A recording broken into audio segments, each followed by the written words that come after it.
धरती पुत्र ने बेटे को आशीर्वाद दिया कि 2022 में मुख्यमंत्री बनो, यानी तुम्हारी सरकार हो। धरती पुत्र से अभिप्राय नेताजी, नेताजी का मतलब मुलायम सिंह यादव। मुलायम सिंह यादव 81 साल के हो गए, 82 साल में उन्होंने प्रवेश किया है, यानी 81 बसंत उन्होंने पार कर लिया। जिसका जलवा कायम है उसी का नाम मुलायम है, कुछ ऐसे।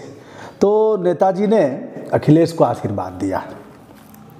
2022 के चुनाव आने वाले हैं, अभी से तैयारियां शुरू हो गई हैं। नेताजी एक ऐसे सांसद हैं जो जीवन के अंतिम पड़ाव पर हैं, रक्षा मंत्री से लेकर के और कई बार मुख्यमंत्री होने का खिताब जिन्हें मिला है।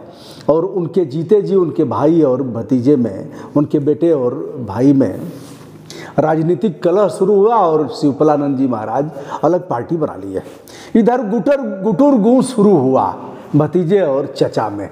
चचा जान ने भी भतीजे को आशीर्वाद दिया और एक अवसर था जब भतीजे ने भी चचा जान का पैर छू करके आशीर्वाद लिया। यह पारिवारिक मामले हैं, कहना इसमें और कुछ आगे बढ़ाना बात ठीक नहीं है। मैं विषय पर आता हूँ।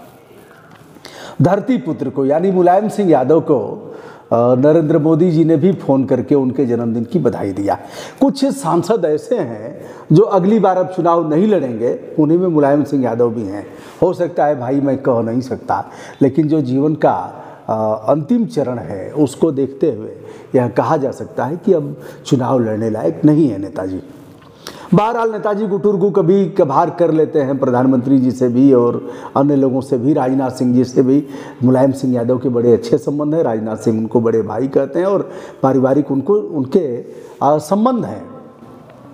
अखिलेश यादव भी राजनाथ सिंह को बहुत मानते हैं और बहुधा देखा जाता है कि राजनीतिक बयानबाजी को छोड़ करके राजनाथ सिंह और उनमें कुछ कभी इस तरह का कुछ हुआ नहीं। अब विषय पर आता हूँ। क्या शिवपाल यादव ने जो बयान दिया है उसको देखते हुए या मान लिया जाए कि भारतीय जनता पार्टी को जो फायदा पहुंचा रहे थे आगे से वे फायदा नहीं पहुंचाएंगे और शिवपाल यादव की जो पार्टी है प्रगतिशील समाजवादी पार्टी, प्रगतिशील समाजवादी पार्टी से अलग हट करके उन्होंने एक पार्टी बनाया और पार्टी से उन्होंने चुनाव भी लड़वाया भी, यद्यपि पराभव का मुंह देखा, लेकिन पार्टी बनाते ही भारतीय जनता पार्टी का अतिशय प्रेम उनके प्रति छलक आया कि Z+ की सुरक्षा दे दी गई। इस सवाल को मैंने पहले भी उठाया था। अब मैं शिवपाल सिंह यादव के उस बयान को भी, उसका भी उल्लेख करूंगा जो 3 दिन पहले आया था। तो शिवपाल सिंह यादव को वह सुरक्षा दे दी गई जो सुरक्षा मुलायम सिंह के पास, पूर्व मुख्यमंत्री होने के नाते जो सुरक्षा अखिलेश यादव के पास है, जो सुरक्षा सुश्री मायावती जी के पास है, वही सुरक्षा शिवपाल यादव को दे दी गई। अब भैया जिसका शासन है वह जो चाहेगा, शासन की ताकत महिषासुर के समान होती है, जिसको चाहे रौंद दे, जिसको चाहे कुचल दे, जिसको चाहे आर पार कर दे। एक बार दशरथ जी ने कहा था, कैकेयी जब कोप भवन में थी, नाराज होकर के चली गई थी कोप भवन, तो दशरथ जी ने उन्हें मनाया और मनाते हुए दशरथ चूंकि चक्रवर्ती सम्राट थे, चारों तरफ उन्हीं का शासन था, अगल बगल कोई था नहीं, तो दशरथ जी ने कैकेयी से कहा, मैडम किसने ऐसा कर दिया, वजह क्या है? आप मध्यम रानी कैकेयी कोप भवन में हैं। तो गोस्वामी जी ने बड़ा अच्छा प्रसंग, उसको मैं उसका उल्लेख कर रहा हूँ। उन्होंने कहा, अनहित तोर प्रिया के किन्हा, अनहित से अभिप्राय अहित का है, अहित, अनहित तोर प्रिया के किन्हा। फिर कहते हैं, को कहू रंग कहू करो नरेशु, रंग माने प्रजा, रंग माने प्रजा से ही अभिप्राय। रंग एक ऐसा प्राणी जो सबसे निचले स्तर का है, तो और सबसे ऊपरी स्तर का कौन है? सबसे अग्रिम पंक्ति का शासक है। तो कहा, को कहूँ रंग कहूँ करो नरेशु, किस रंग को राजा बना दूं, किस प्रजा को मैं अभी राजा बना दूं, बताइए। फिर कहा, को कहूँ नृपत निकालूं देशो, किस राजा को देश से निकाल दूं। यह ताकत चक्रवर्ती सम्राट दशरथ में थी और यही ताकत आज PM मोदी में है और यही ताकत प्रदेश के हुजूर आला में है। तो हुजूर आला की रिपोर्ट गई, उत्तर प्रदेश शासन की केंद्र ने मंजूर कर लिया और शिवपाल सिंह यादव को Z+ की सुरक्षा दे दी गई। उसमें जो रहते हैं Z+ में, तो वह कई कमांडो रहते हैं और दर्जनों की संख्या में, और करोड़ों रुपए उस पर खर्च होता है। तो Z+ दूसरी सबसे बड़ी सुरक्षा है देश की। NSG सुरक्षा गार्ड रहते हैं 4-5 की संख्या में, शेष और फोर्स रहती है, गाड़ी घोड़ा इत्यादि इत्यादि। यही नहीं किया, शिवपाल सिंह यादव को पूर्व मुख्यमंत्री का बंगला दे दिया साहब, ऐसा बंगला जो सभी सुविधाओं से परिपूर्ण हो, भारी भरकम जिसमें, तो बंगला दे दिया शिवपालानंद जी महाराज को। अब शिवपालानंद जी महाराज का बयान क्या आया है? उन्होंने कहा है कि प्रधानमंत्री जी झूठ बोलने में माहिर हैं। फिर कहा कि GST और नोटबंदी ने देश का सत्यानाश कर दिया। फिर कह रहे हैं कि फुटपाथ वाले से लेकर के किसान तक सभी की दुर्गत हो गई है, कोई सुख से नहीं है। किसानों के गन्ना का दाम नहीं बढ़ा, गेहूं और धान का दाम नहीं बढ़ा, बिजली पानी से लेकर के वे सारे मामले उठाते हैं और कह रहे हैं कि सारे निर्णय देश विरोधी हैं। शिवपाल जी का भी गुटुरगू कई बार हुआ है।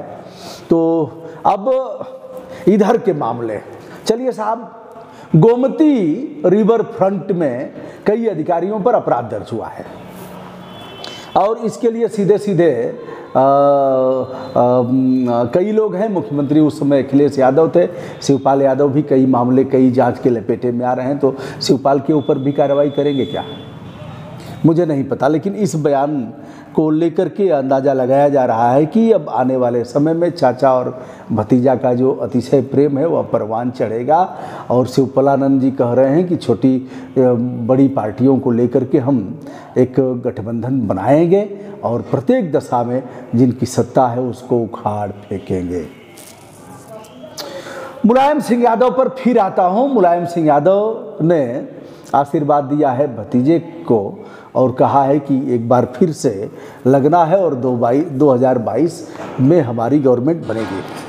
मुलायम सिंह यादव को भी एक डर है, डर समाया यह हुआ है कि कहीं ऐसा न हो कि जिसकी सरकार है वह तमाम कमियां निकालते हुए, भ्रष्टाचार का आरोप लगाते हुए हमारे पुत्र पर भी अपराध दर्ज करा दे और जेल भेज दे।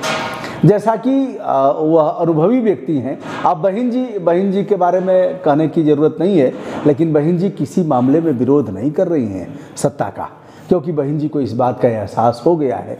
या तो बहन जी को भी लालीपाप इस प्रकार का होगा कि आगे मुख्यमंत्री बना दिया जाए, कि पूरे देश के उनके जो दलित वर्ग के मतदाता हैं वह भारतीय जनता पार्टी के साथ उनका हो जाए, या फिर बहन जी को लग रहा होगा कि देश की सबसे बड़ी चेयर पर कुछ दिन में ही वह चेयर खाली होगी और यदि हमारा ठीक ठाक संबंध रहा तो उस चेयर पर हम विराजमान हो जाएंगे। यानी भारत के राष्ट्रपति, महामहिम राष्ट्रपति जैसे पद को हम सुशोभित करेंगे।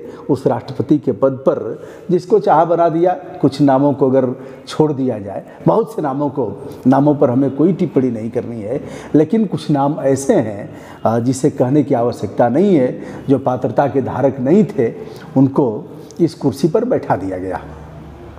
इस कुर्सी पर चाहे महामहिम राज्यपाल की कुर्सी हो, चाहे राष्ट्रपति की कुर्सी हो, ऐसे लोगों को प्रतिष्ठापित करना चाहिए जो दलीय भावनाओं से ऊपर हों। लेकिन ऐसा होता नहीं है। जिसको चाहा गवर्नर बना दिया, जिसको चाहा सूचना आयुक्त बना दिया, जिसको चाहा वह तमाम आयोग का अध्यक्ष बना दिया। जिनकी सरकार होती है वह ऐसे तमाम अयोग्य लोगों को ऐसे पदों पर प्रतिष्ठापित करते हैं। इसमें एक को दोषी नहीं कहा जा सकता, इसमें तमाम लोगों ने ऐसे ही किया है। जैसे प्रतिभा सिंह पाटिल का नाम आया तो बहुत से लोग, मुझे भी नहीं पता था कि यह मैडम कौन है और राष्ट्रीय फलक पर, देश स्तर पर इनका योगदान क्या है, मुझे नहीं पता था। वर्तमान राष्ट्राध्यक्ष के बारे में आज वह प्रेसिडेंट ऑफ इंडिया है, मुझे नहीं कहना चाहिए, लेकिन मुझे लग रहा है कि पार्टी के एक कार्यकर्ता थे, सरकारी वकील थे, लगातार पार्टी के लिए काम करते थे। आज भी पार्टी के लिए ही काम करेंगे, पार्टी के एक सदस्य के रूप में काम करेंगे, क्योंकि उससे ऊपर की मानसिकता उनकी नहीं हो पाएगी। और अगर ठीक से देखा जाए तो तमाम सुयोग्य लोग, एक बार KR नारायणन के बारे में CB पांडे साहब ने लिखा था के आर नारायणन उपराष्ट्रपति थे और राष्ट्रपति भी हुए।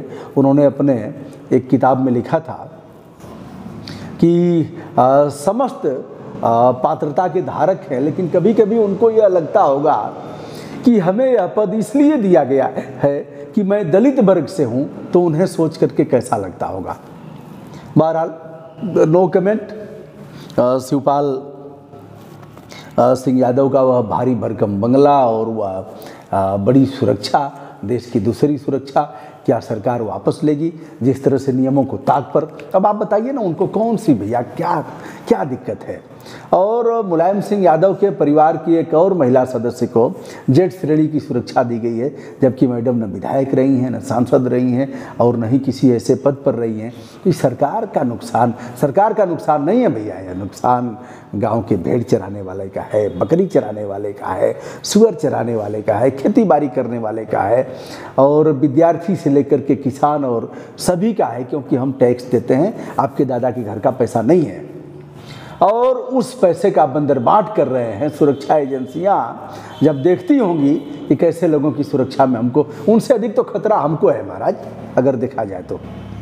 और मैं निर्विघ्न होकर के घूम रहा हूँ, मुझे कोई दिक्कत नहीं, मैंने जान लिया है उस राज को। कौन सा खतरा शिवपाल सिंह यादव को है? कौन सा खतरा उनके परिवार की एक और महिला सदस्य को है? नाम नहीं लेना चाहूँगा। योगी जी महाराज कई बार उनकी गौशाला में भी गए। डॉक्टर सूर्य प्रताप सिंह ने कहा कि जिस गौशाला में सीएम योगी गए हैं वह वैधानिक रूप से, उसकी ज़मीन वैधानिक रूप से नहीं दी गई है। आज तमाम स्थानों पर ऐसे लोगों के मकान ढहाए जा रहे हैं, होटल ढहाए जा रहे हैं, जिनको बताया जा रहा है कि अवैधानिक है। हमने कई बार वीडियो करके कहा कि इसको ढहाना नहीं चाहिए। ये मुख्तार अंसारी का हो, चाहे फिर जिस भी माफिया का हो, अराजक तत्व का हो, तमाम माफिया ऐसे हैं जो आज भी फल फूल रहे हैं, उनके ऊपर नहीं मुख्तार अंसारी का ढहाया जाए, चाहे फिर ऐसे तमाम, मुझे कोई गुरेज नहीं है, लेकिन इस पक्ष में मैं नहीं हूँ कि यह ढहाया जाए। वह थाने को दे दीजिए, थाने की बैरकें बन जाएं, आपके कोविड-19 के सेंटर बन जाएं, आपके तमाम ऐसे प्रतिष्ठान, सरकारी कार्यालय बनाए जा सकते हैं। क्यों ढवा रहे हैं भैया? ढवाने से प्रदूषण बढ़ेगा, गर्द गुब्बार होगा, पैसा खर्च होगा सरकार का। जब अवैधानिक रूप से बनाया गया है, वो सरकारी ज़मीन पर बनाया गया है, आपका ही कब्जा हो रहा है, तो उसको ढवाने का क्या मतलब? लेकिन अब यह है कि हुजूर का है भैया, और उसको कहेगा कौन? अधिकारी कहेगा नहीं, हुजूर कहेंगे डीजी साहब ढवा दो, sir sir sir sir, chief secretary sir, DGP साहब sir, principal secretary sir sir sir sir sir sir sir, तो भैया सरासर साहब चल जाएगा। चलिए, आज के दिन इतना ही। धरतीपुत्र के जन्म पर तमाम वृक्षारोपण हुए, फल बांटे गए, कई प्रदेशों में जन्मदिन मनाया गया। मैं भी उनको बधाई देता हूँ। धरतीपुत्र के मंसूबा पर पानी फिरेगा या सत्य होगा मैं नहीं जानता, लेकिन चलिए, देश के पॉलिटिशियन रहे हैं, मुख्यमंत्री और रक्षा मंत्री रहे, दिल से बधाई। धन्यवाद।